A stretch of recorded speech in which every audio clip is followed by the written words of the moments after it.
అస్సలాము అలైకుం వరహ్మతుల్లాహి వబరకాతుహు. మున్కిరీన హదీసులకు తెలియాల్సిన విషయము ముహమ్మద్ సల్లల్లాహు అలైహి వసల్లం గారి బోధన పద్ధతి వివరాలను హదీస్ అని చెప్పడం జరుగుతుంది.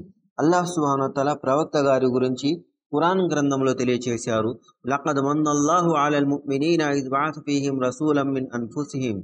అల్లాహ్ విశ్వాసుల మీద ఎంతో ఉపకారం చేశాడు. యత్లు అలైహిం ఆయాతిహి. అల్లాహ్ వారి నుండి వారికి ఒక ప్రవక్త పంపించి వారి దగ్గర అల్లాహ్ యొక్క సందేశాన్ని బోధిస్తున్నారు. వయుజక్కీహిం. వారిని పరిశుభ్రులుగా చేస్తున్నారు. వయుఅల్లిముహుముల్ కితాబ. గ్రంథ బోధనను వారి ముందు చేయటం జరుగుతుంది. వల్ హిక్మత. వివేకాన్ని కూడా బోధిస్తున్నారు.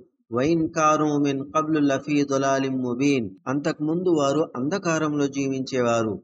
అయితే ఈ బోధనలన్నీ కూడా వారి ముందు చదివి వినిపించటము, వారిని పరిశుభ్రులుగా చేయటము, గ్రంథం యొక్క జ్ఞానాన్ని బోధించటము, వివేకాన్ని తెలియచేయటం, వీటినే హదీస్ అని చెప్పడం జరుగుతుంది.